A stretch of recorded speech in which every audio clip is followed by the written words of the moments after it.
Jis, responsibilidad sa usa ka tawo nga naluwas sa grasya. Dili ta mag-abusado sa grasya. Kay tagalangit na ta, di na ta moadtog impyerno kung mutuo ta sa grasya nga namatay si Kristo, nalubong na banhaw. Ang atong witness si banal nga espiritu. Ngayon, ang responsibilidad sa usa ka tawo nga naluwas sa grasya, episode 2:10. Pakibasa po.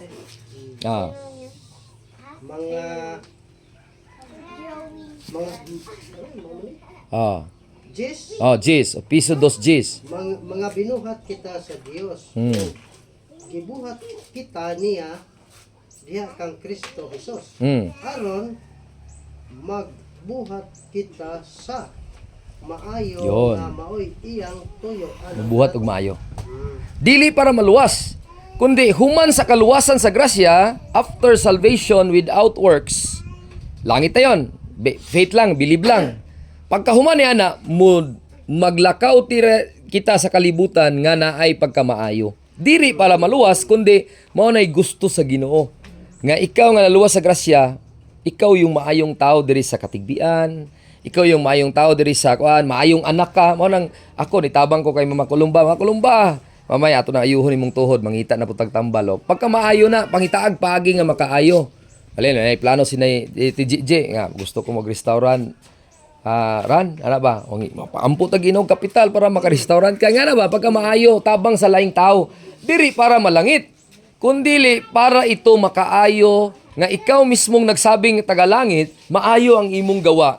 Diri para malangit kundi ipakita nimo ang Ginoo sa langit, maayo kaayo nga Ginoo.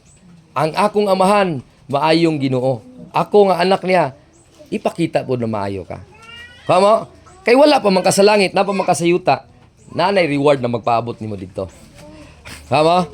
Ganon yon. Pag human sa grasya, naluwas, pagka maayong tao, dili para maluwas na imideng, kay tagalangit na mga, kundi maunay gusto sa Ginoo, kay samtang napakasayuta, gihatagan kaniya og instruksyon na wala pa man ka sa langit anak, napa man ka sa yuta diha, pag minaayo ha, ayaw gyud pag binugoy.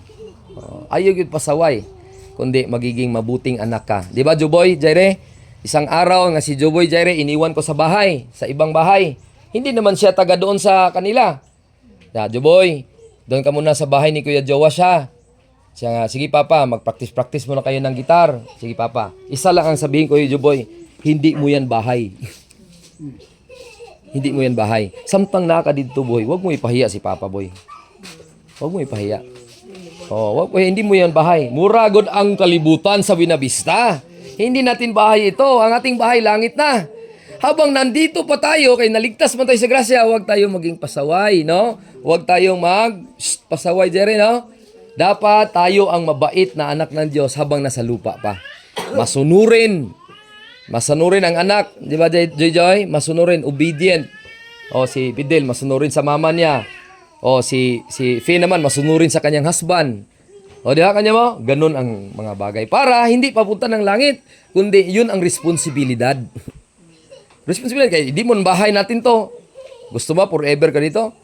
Depende na lang kung saksi ni Jehovah ka, gusto mo yun, di ba? Kaya di man sila ganhag langit, may langit sila. Wa po impyerno. Yun ang problema. Di ba? Kasi di sila mutuo sa grasya. Tinuod yun nga, ang tao nga di mutuo sa grasya, silutan yun niya sa impyerno. No? Kanya? Mo na responsibilidad. Salamat.